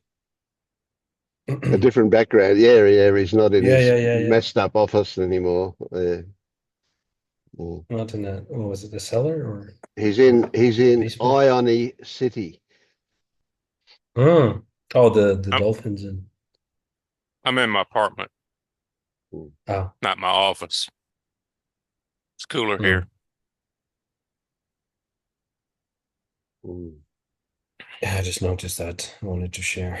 And Yvonne, I listened to what was it, last summer? No, last summer. The previous session where you guys went amok or whatever, and then I just loved it. Yeah. And I actually wanted to I actually thought you were authentic then when you went from manners Safely. more to eating food, from table manners to just eating it. Oh, good. Whatever. Yeah. Thank you. Yeah. I'm very happy to hear that. No, I'm actually probably going to have to go now because I'm in the household with two very young children, and they come and get woken up very early, and it's quite late right now. So I don't want to leave you all, but I've really enjoyed being with you all. But I think I'd better go and get some sleep. But thank you all. It's so lovely. Yeah. Good night. God bless you all. Nice, Yvonne. Night.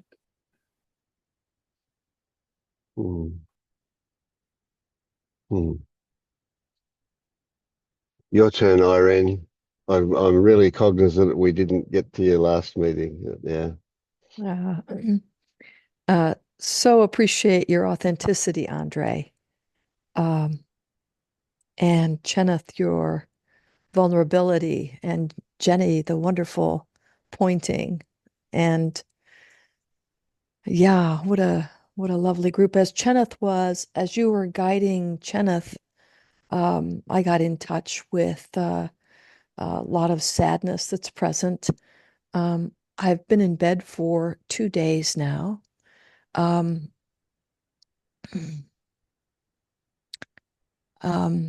My mom and dad used to spend a lot of time in bed, and my siblings and I all have this conditioning of retreating to the bed. And so there's just been a lot of sleeping going on, and I asked my husband for alone time. It feels too much to want to interact with anyone. And just being here with the sadness as it comes and goes, the distractions as they come and go, the obscene amount of playing solitaire to distract, and just taking comfort also in that this too shall pass. Everything does pass, but just doing my best to be with what's present here. And during the last meetup, Vince, I had been awake since 4 a.m. And so I actually got very sleepy on the call, and I turned my camera off and I went to sleep, and I dreamed, and you were in my dream, and we were riding in a car, and you were commenting that maybe I was a little out of balance, or I was feeling a little out of balance. And it was so comforting to be asleep on the call and to dream. And it's so comforting being here with people being real. It just is so, that in itself is so deeply healing for me. Just to be able to show up as I am, it's just profoundly healing. And so I've just got so much gratitude that I've discovered all of you and these groups. Yeah.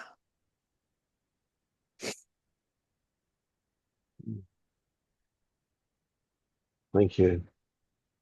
Isn't it amazing? I find, you brought me to tears then, and tears of joy, tears of appreciation, tears of something really positive. I don't know how to describe it. It's not, words don't do it, but it's amazing, isn't it? We can have tears out of sadness, and the next thing we've got tears out of joy, and they're It's so true. It's so true. Apparently, scientists would say that there are different composition in the tears of joy to the tears of sadness, but they're just tears, and it is beautiful. Thank you. That was Thank lovely. you.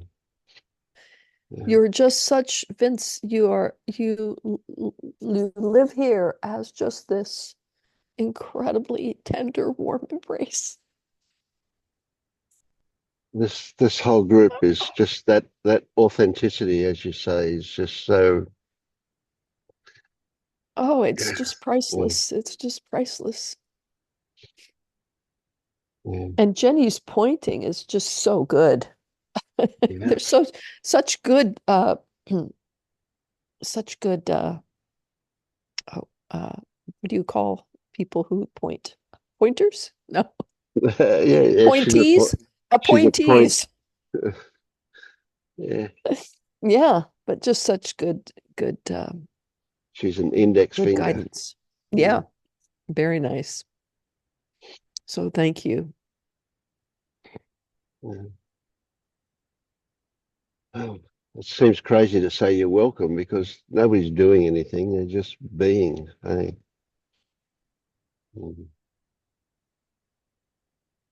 I heard something this week I wanted to ask. I heard a teacher, I think it was a Buddhist teacher, I'm not sure, say that before you can let go of self-identity, you have to have a healthy ego.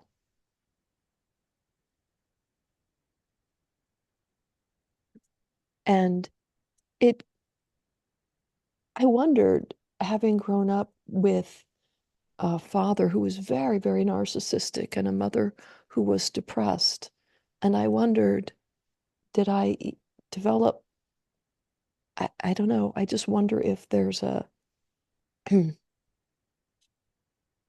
if there's a healthy ego here. Yeah, that is an interesting one. Yeah. Go on, That's Jenny. very interesting, but I wouldn't put a cap on it because I did not have a healthy ego. And freedom comes when it comes. What's watching the thought that there's not a healthy ego, or there needs to be a healthy ego, or it's one thing to hear pointing, but what resonates in your heart is truth. So there's no authority outside of what's inner that you resonate with as true. So if you go in your head about, oh no, and then you start thinking, I don't have a healthy and blah, blah, blah, and there you go, a new identity. Right, that's true. Mm-hmm. But I've also done a good amount of bypassing by going to the spaciousness, the unconditioned. I've also done a good amount of bypassing that way. So Yeah, that is a trap. Yeah. tread carefully. Yeah, you know what I found is this realization that I'm nothing, for lack of a better way to explain that. I'm the all presence of nothing that's aware and whatever, however you describe that. And then the re-entry into the fluidity of humanity and all the feelings, the everything, because we're not just nothing, we're everything. And if we sit there in nothingness, which I did for a few years, and it was painful after a while, I felt disconnected and disassociated and like just, and even that was painful. I don't know. But the acceptance of the everything that I am simultaneously with the nothing is a whole nother place for me. So this sadness, this richness, this authenticity, and then the oneness that's watching it all at the same time. Yeah, I used to live in a peace prison, I would say, where I was always at peace, because if anything came that intruded on my peace, I moved away from it. And so it was a peace prison. And so now there's a leaning into whatever is present as opposed to leaning away from it. And yeah. Beautiful. Yeah, so This and I issue love with that, Jenny. I love that, Jenny, of we're all of it. We're all of it. So at the same time that, I'm in bed here, sleeping and isolating and doing all of that, there's this holding for it at the same time, that holding of unconditional love for that which is arising. So you're right. It is a beautiful way, an eloquent way of describing that, of that it's both and.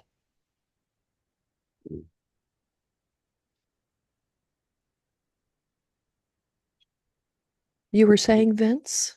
Yeah, I was going to say, this issue of requiring an ego before we wake up is something that was very alive for me, and quite recently, actually, only, I don't know, 6 months ago or something. I don't know, a year ago. I don't know. Anyway, recently, and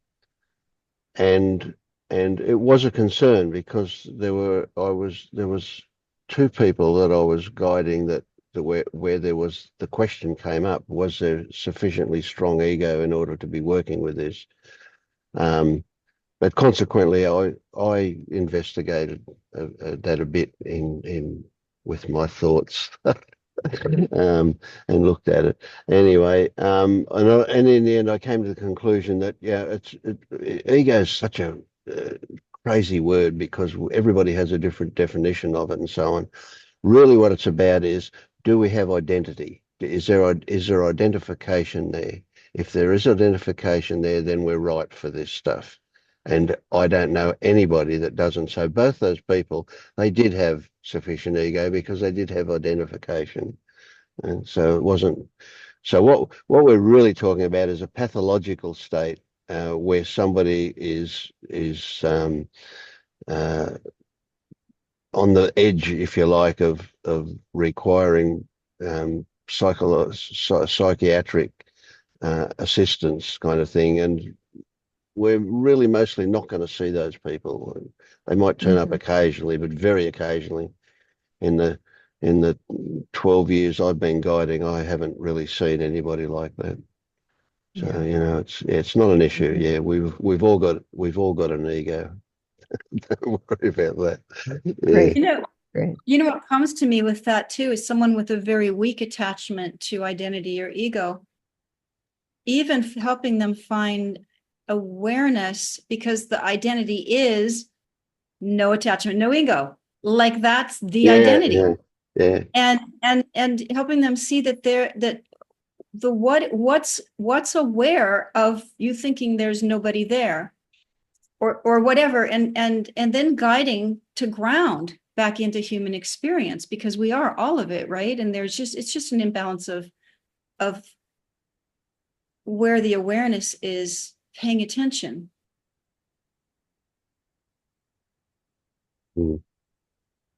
Something that is interesting to reflect in my experience is that it was for a long time surprisingly difficult to actually identify what it is in my experience that is even a candidate to be the self to be seen through as being an illusion, if that makes sense. It was weird, like simultaneously, okay, clearly not enlightened, not non-dual, all those sorts of things, self-identified, and yet trying to actually pin down, wait, what is the self that I'm supposed to be seeing to be an illusion was impossibly difficult. And it's been, for me personally, again, much easier to grab onto the opposite instructions, kind of trying to find awareness, or trying to find this, or trying to find, what is reality, what is experience, and then through that perspective, then noticing which things aren't or look different from that perspective. But it's this weird paradox that the self is so strong and so identified, and yet actually, for me, so hard to find, to prove it isn't there.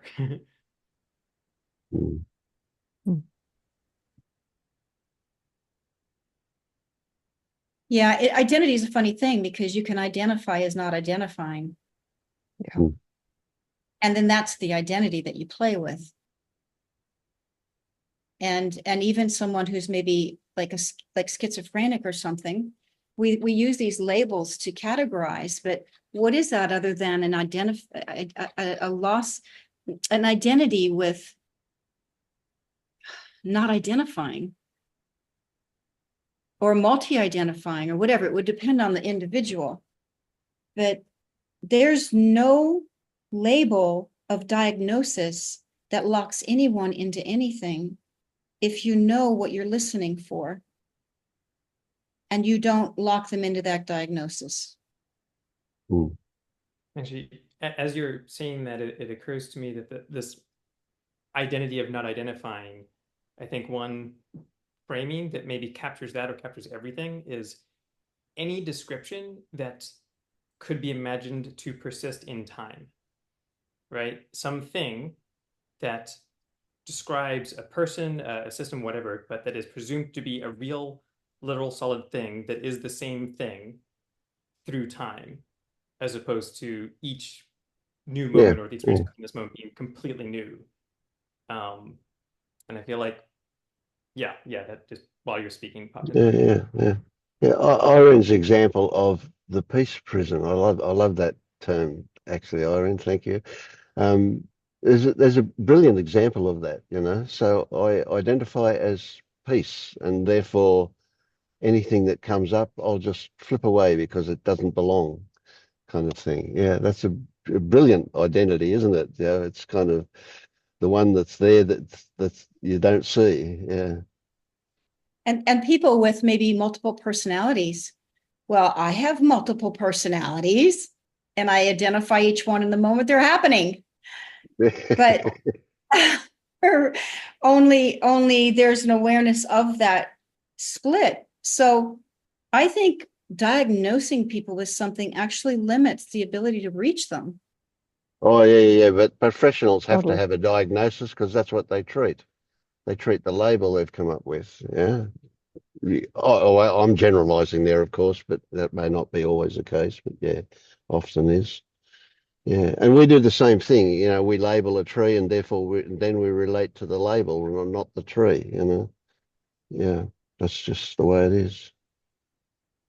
It's very human. It's brain saving energy, taking a shortcut, but it's also a trap as well. Yeah. And I think this spiritual identity is finally being seen through too. I'm the spiritual. I used to call myself Saint Genevieve. That's a good or the one. peace trap. Yeah. It's the same as the the peace prison, the spiritual prison. I can only show up this way. I can't be Kali Rage. I am just experiencing this now, and permission. And I was just speaking to my friend up north a few hours, and he had totally identified as he saw this movie called I can't think of the name of it.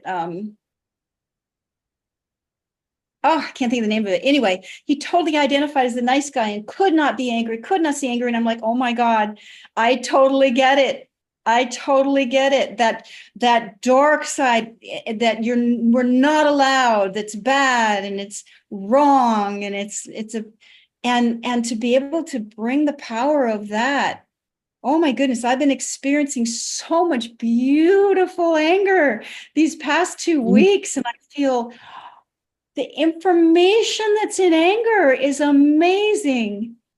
And because I've come to a point where I'm able to be with that rage, be with that anger, that sense of injustice, all of this, and get that information from it.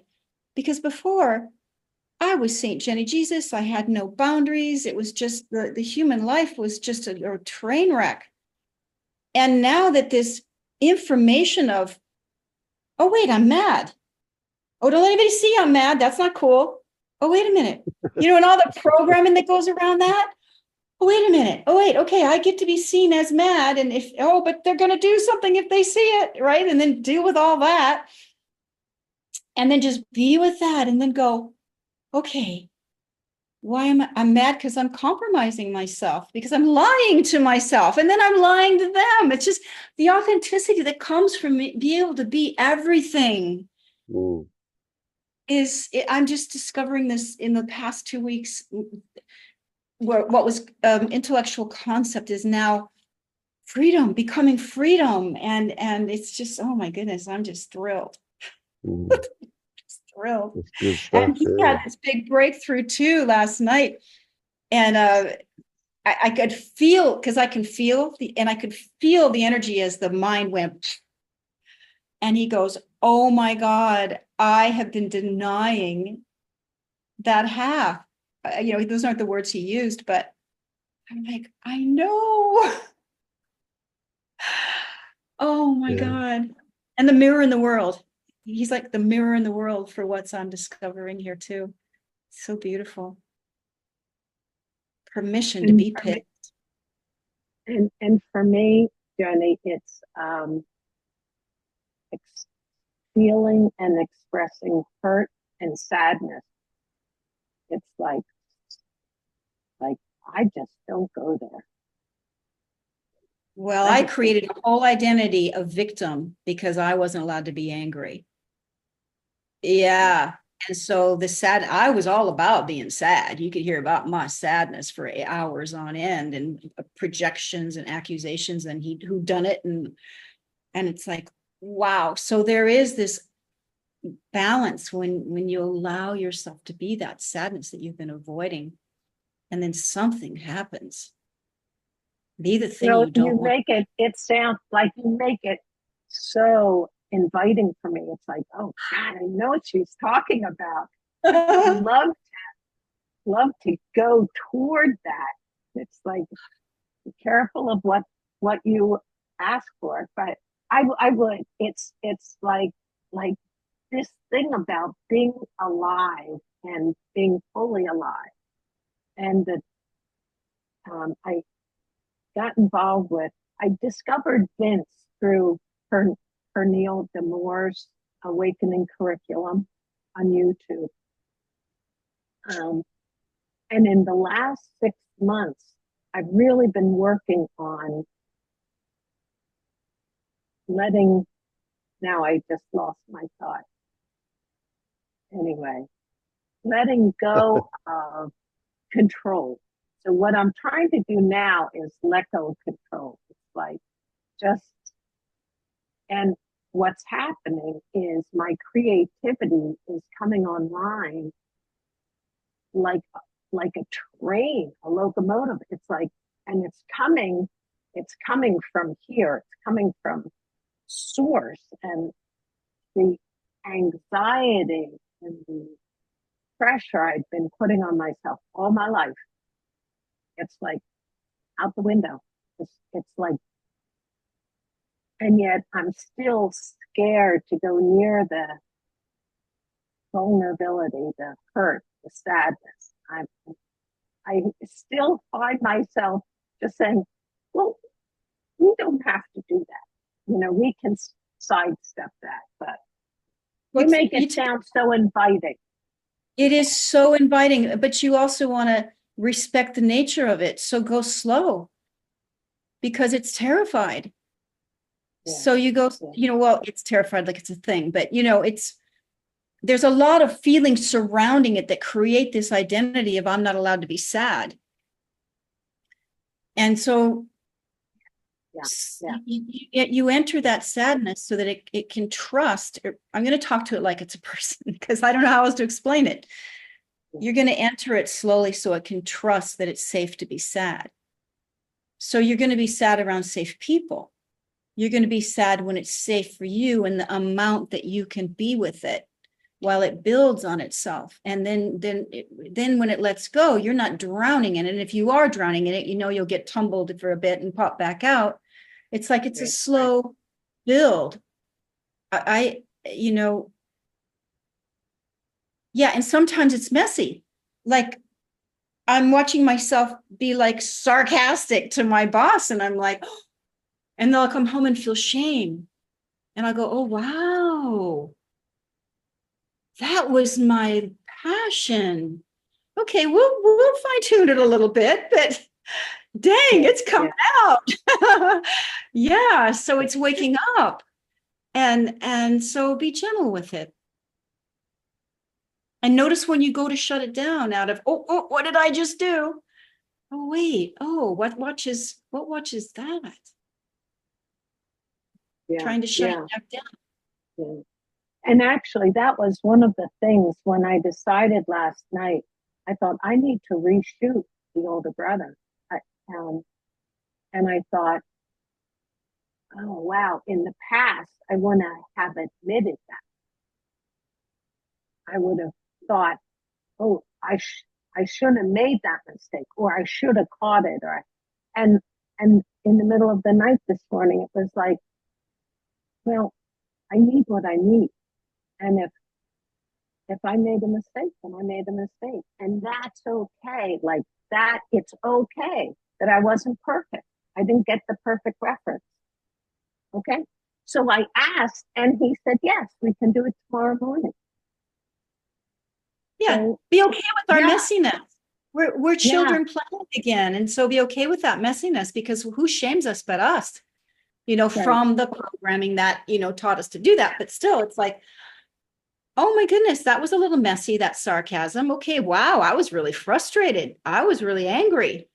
I've been suppressing myself for 20 years with this person. And okay, it came out a little abrupt. It came out a little messy. Okay, well, at least it came out. I felt better. That felt better. Let me tweak it a little bit. There's no shame in that, you know? So yeah, and sadness might come out sounding victimy or whatever it is you make up about it not being okay. And then you go, oh, well, that's interesting. It's so curious. Becomes so curious. Something else came to mind here, Phoebe, about your shoot. And that is, I wondered, and this is just thoughts, I wondered whether or not that brother that his body language, you said, was blocking or doing, you know, having some relationship to the other brothers. And I wondered if or not that was an accurate reflection of their relationship to each other. And if you left it in, would it also be really much more truthful than a staged one and I wondered if there was some kind of impulse or compulsion for perfection in you, that you had to have it right. And I'm not saying one is better than the other, just there, you know, just a thought. Well, the thing is, I think you were spot on to something, and it was, in a way, it was organic and synchronistic. I think the second brother, who must have 4 or 5 inches on his oldest brother, taller guy. I think when they were children, the second probably had it all over his older brother. But then what happens is when I look at the lineup of these brothers, my heart goes out to the older brother, and it's like, I gotta bring him forward. I have to have each one of them stand in their ultimate power and beauty and what they bring to the world. Like each one of them has to do that. And none of them can be minimized or diminished by their sibling. Like they all have to stand. That's so beautiful. That's like your gift is to see the imbalances in that photography and heal them in a new photo. Yes. And Jenny, I'm one of 11 children, and I'm the middle one. So I have 5 older and 5 younger. I know all about sibling dynamics. I mean, so yeah. So but Vince, I think you're right. It's odd that I was the one that said to the second brother, I said, "Can you put your hand on your hip?" And he did. And I was like, "That's great." And I took all these photos. And then later I'm looking at them and I'm like, oh my gosh, the oldest brother is chameleon-like, but he's the CEO of a multi-billion-dollar corporation. So he's not a mouse. I mean, the guy's not a mouse. He's a CEO. But the dynamic between the brothers, I thought, he was overshadowed by his younger brother a lot in his life. That's the story anyway. But I got to make it so that each one of them. Yeah, you're come across each one of them. Your photography gift is an energetic healing. It's like you're bringing them each to their sovereign state. You can read the energy. Other people would look at that picture and totally miss that. But, and I'm making this up, but this is what it seems to me is that your gift of being able to see the energies in that photography and see where somebody's not standing in their sovereign power and give them the gift of that. Yeah. Right? Yeah. And the middle brother stepped out of the corporation years ago. He ended up doing this other business. And when I saw him, I thought, oh baby, you never fit in. You never fit in. So his portrait has to be beautiful. His has to be beautiful. And you can feel the energies I of love the it. photography. That's your gift. Oh my goodness. Other photographers would have totally missed that. And then people would be looking at that like, oh, the truth hurts, and then they might not like it. Or they can feel the diminishment of each other and it feels, but your gift to be able to see that energy and place it in the perspective that makes everyone who they really are. I'm super excited. So we'll see how it. I only have a month and a half to get this done, so we'll see. So beautiful. Yeah. So also it occurs to me that as well as the group photo, it'd be I imagine an individual of each of them would give you the opportunity to display them in what you see in them as individuals. So instead of having a group photo, they could have 5 separate photos and they could be rearranged in any order, but that might show something else as well. Anyway, it's just a thought. And I wonder, do you develop your own, or do you do digital these days? I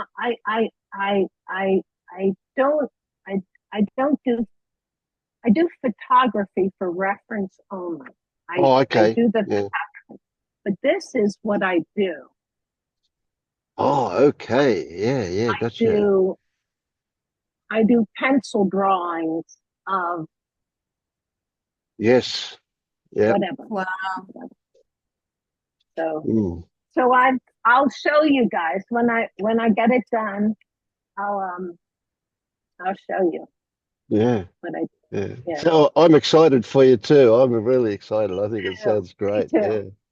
Yeah. Mm. Yeah. Oh, okay, guys. I think it's time for me to go and do breakfast. Yeah. We're everybody.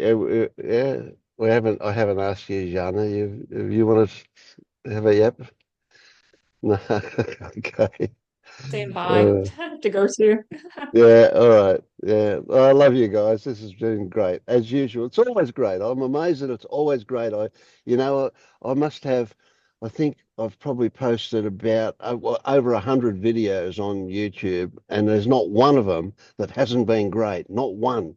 It's been brilliant. Yeah. Thank you. Yeah. All right. Good night. Thank you. Bye. Bye.